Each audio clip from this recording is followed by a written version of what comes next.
रामपुर उत्तर प्रदेश का वो ऐतिहासिक शहर जो कभी अपनी नफासत, तहजीब, लजीज नवाबी कबाबों और मशहूर रामपुरी छुरी की धार के लिए जाना जाता था। एक ऐसा शहर जहां हवाओं में भी एक अदब था। लेकिन वक्त का पहिया घूमा और इस नवाबों के शहर की फिजा बदलने लगी, क्योंकि यहाँ की सियासत में एंट्री होती है एक ऐसे इंसान की जिसने खुद को कानून से ऊपर और रामपुर का सर्वे सर्वा समझ लिया। हम बात कर रहे हैं उत्तर प्रदेश की राजनीति के एक ऐसे रसूखदार किरदार की जिसकी कभी तूती बोलती थी। नाम है आजम खान। सत्ता का नशा जब इंसान के सिर चढ़कर बोला तो अहंकार और खौफ का एक ऐसा चक्रव्यूह तैयार हुआ जिसने रामपुर की गरीब जनता, महिलाओं, इतिहास और यहां तक कि देश के सम्मान को भी नहीं बख्शा।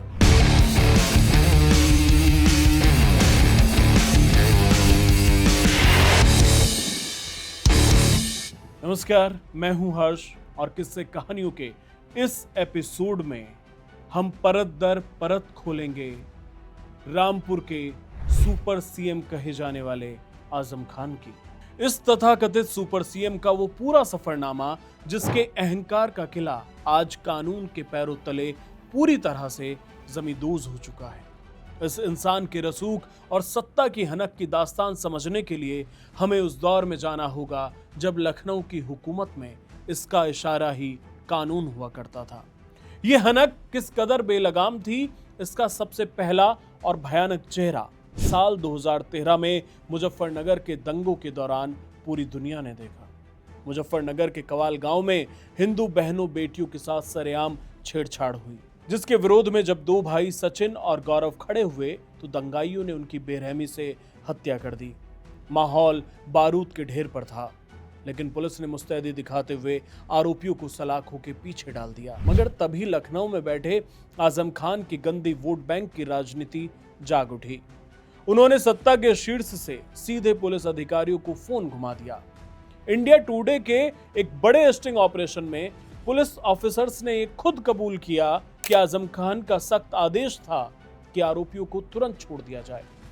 लाचार पुलिस को झुकना पड़ा, आरोपियों को छोड़ दिया गया और नतीजतन पूरे मुजफ्फरनगर में वो खौफनाक आग भड़क उठी जिसने 60 से ज्यादा बेकसूरों की जान ली और 50,000 लोगों को शरणार्थी बना दिया। सुप्रीम कोर्ट ने भी माना था कि उस वक्त की सरकार दंगा रोकने में पूरी तरह फेल रही थी। मुजफ्फरनगर को आग में झोंकने के बाद इस इंसान का अहंकार और ज्यादा बढ़ गया। अब इनकी नजर रामपुर के उन बेबस और गरीब लोगों पर थी जिनकी हिफाजत कदम भरकर ये नेता बने थे। ठीक एक साल बाद यानी 2014 में इनकी सत्ता की हनक का एक ऐसा वाकया सामने आया जिसने पूरी दुनिया में यूपी पुलिस का मजाक बना दिया। आजम खान के आलीशान फार्म हाउस से कुछ भैंसें चोरी हो गई थी।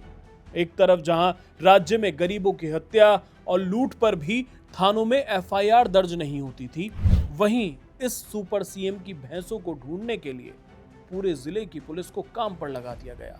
खोजी कुत्ते बुलाए गए, सीसीटीवी फुटेज खंगाले गए और पुलिसकर्मी रात दिन एक करके भैंस ढूंढने में लग गए। विपक्ष ने तब बिल्कुल सही तंज कसा था कि अखिलेश की सरकार में जनता तो भगवान भरोसे है और उत्तर प्रदेश की पुलिस सिर्फ आजम खान की भैंसें चरा रही है। भैंस तो मिल गई, लेकिन इस इंसान की ताकत की भूख और गरीबों पर जुल्म ढाने का सिलसिला थमा नहीं। साल 2016 आते आते इनका ये जुल्म डूंगरपुर के गरीब घोसी मुसलमानों के आशियानों पर बुलडोजर बनकर टूटा। कड़कड़ाती ठंड की एक रात ठीक 3 बजे आजम खान के इशारे पर वहां पुलिस और गुंडे भेज दिए गए ताकि जमीन खाली कराई जा सके, क्योंकि वहां उन्हें अपना एक स्कूल बनवाना था। 50-60 सालों से रह रहे वैध रसीद वाले उन गरीब परिवारों को, बिलखते बच्चों और बुजुर्गों को धक्के मारकर बाहर निकाल दिया गया। पीड़ितों ने रोते हुए बताया कि आजम खान के गुंडे सिर्फ उनका घर तोड़ने नहीं आए थे, बल्कि उनके घरों से बर्तन, महिलाओं के जेवर और उनकी बकरियां मुर्गियां तक लूट ले गए। जो नेता खुद को मुसलमानों का मसीहा कहता था, उसने अपने ही समाज के गरीबों को रातों रात सड़क पर भीख मांगने के लिए छोड़ दिया। गरीबों के आशियाने उजाड़ने के साथ ही इसी साल 2016 में आजम खान का एक और बड़ा पाप सामने आया, जिसे उन्होंने अपने ड्रीम प्रोजेक्ट मौलाना मोहम्मद अली जौहर यूनिवर्सिटी के नाम पर अंजाम दिया। यूनिवर्सिटी बनाने के नाम पर आलियागंज के सीधे साधे और भोले भाले किसानों की उपजाऊ जमीनों को जबरन चार दीवारी के अंदर कैद कर लिया गया। जब गरीब किसानों ने अपनी जमीन वापस मांगी तो पुलिस का कहर उन पर टूट पड़ा। किसानों को लॉकअप में बेरहमी से पीटा गया और धमकी दी गई कि या तो जमीन चुपचाप दे दो, नहीं तो चरस और स्मैक बेचने का झूठा केस लगाकर जिंदगी भर के लिए जेल में सड़ा दिया जाएगा। सिर्फ किसानों की जमीन ही नहीं बल्कि कोसी नदी के डूब क्षेत्र और शत्रु संपत्ति पर भी अवैध कब्जा किया गया। बाद में जब जांच हुई तो पता चला कि 78 यानी कि 78 हेक्टेयर की यूनिवर्सिटी में से करीब 38 हेक्टेयर जमीन पूरी तरह से अवैध कब्जे की थी, जिसके कारण कानून ने इन्हें भूमाफिया घोषित किया। जमीन हड़पने के इसी दौर में इस इंसान की नफरत रामपुर के इतिहास और उसकी सांस्कृतिक धरोहरों पर भी टूटी। रामपुर का 1774 में बना ऐतिहासिक आलिया मदरसा, जो इस्लामिक शिक्षा का एक बड़ा केंद्र था और जहां हाथ से लिखी दुर्लभ कुरान, रामायण और हजारों सालों पुरानी पांडुलिपियां थीं, उस पर 9 सितंबर 2016 को आजम खान के गुर्गों ने बिना किसी सरकारी आदेश के ताला जड़ दिया। रातों रात उस मदरसे को 2 छोटे कमरों में शिफ्ट कर दिया गया और अगले ही महीने सरकारी पावर का इस्तेमाल करके उस ऐतिहासिक इमारत को आजम खान के जौहर ट्रस्ट को 90 साल की लीज पर दे दिया गया, जहां उन्होंने अपना प्राइवेट स्कूल खोल लिया। लेकिन पाप का घड़ा तब फूटा जब 2019 में पुलिस ने जौहर यूनिवर्सिटी में छापा मारा। वहां एक गुप्त दीवार के पीछे से आलिया मदरसे की चुराई हुई 2000 से ज्यादा बेशकीमती किताबें बरामद हुई। पहले मतलब मुर्गा चोरी का आरोप, कभी कोई आरोप, उसके बाद किताबें चोरी। इतना ही नहीं, रामपुर नगर निगम की साफ सफाई वाली सरकारी मशीनें, रामपुर क्लब की ऐतिहासिक शेरों की मूर्तियां तक यूनिवर्सिटी की जमीन में दबी हुई पाई गई। जिसे शिक्षा का मंदिर कहा जा रहा था, वो दरअसल चोरी के माल का अड्डा बन चुका था। और जैसे जैसे आजम खान का ये साम्राज्य बढ़ता जा रहा था, उनकी जुबान का जहर भी बेलगाम होता गया, खासकर महिलाओं और देश के सम्मान के खिलाफ। साल 2019 के लोकसभा चुनाव में जब इनके खिलाफ जयप्रदा चुनाव मैदान में उतरी तो मर्यादा की सारी हदें पार करते हुए इन्होंने भरे मंच से बेहद शर्मनाक और ओछा बयान दिया। मैं 17 दिन में जान गया कि उनके नीचे का अंडरवियर खाकी रंग का है। आपको 17 बरस लगे, मैं 17 दिन में पहचान गया कि इनके नीचे का जो अंडरवेयर है वो खाकी रंग का है। महिलाओं के प्रति इनकी एक घटिया मानसिकता संसद के भीतर भी दिखी, जब इन्होंने पीठासीन अधिकारी बीजेपी सांसद रमा देवी पर बेहद अमर्यादित और आपत्तिजनक टिप्पणी की, जिसके बाद पूरे देश में थू-थू हुई और इन्हें घुटने टेककर संसद में माफी मांगनी पड़ी। यहां तक कि जब बुलंदशहर हाईवे पर एक बेबस परिवार की मासूम बेटी के साथ सामूहिक बलात्कार हुआ तो पीड़ित परिवार के जख्मों पर तेजाब छिड़कते हुए इन्होंने कह दिया कि ये सरकार को बदनाम करने की विपक्ष की एक राजनीतिक साजिश हो सकती है। शर्म लिहाज बचा नहीं था इनके पास, घमंड में चूर थी। महिलाओं के अपमान के साथ साथ इन्होंने भारत माता को डायन तक कहा और देश की रक्षा करने वाली भारतीय सेना पर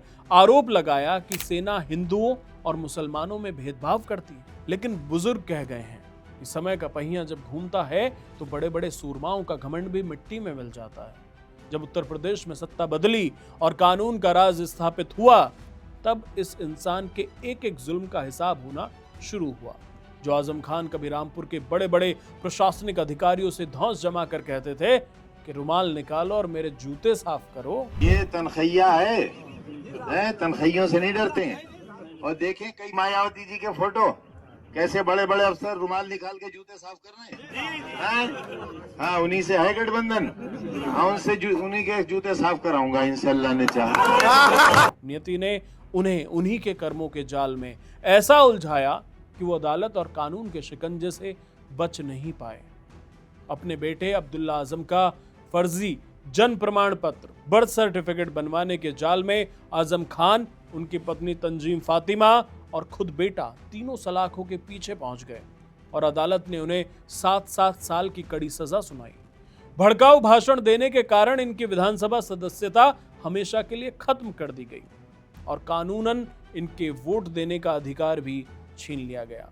आज आलम यह है कि इस पूरे खानदान पर करीब 200 से ज्यादा आपराधिक मुकदमे दर्ज हैं और डूंगरपुर की उस गरीब बस्ती को उजाड़ने के मामले में कोर्ट ने इन्हें 10 साल की कठोर कारावास की सजा सुनाई है। वो आजम खान जिसने गरीबों को सताकर, किसानों की जमीनें हड़प कर, दंगाइयों को शह देकर, महिलाओं का अपमान करके और इतिहास की चोरी करके अपना एक अभेद्य किला बनाया था, आज वो किला कानून के राज में पूरी तरह से ढह चुका है।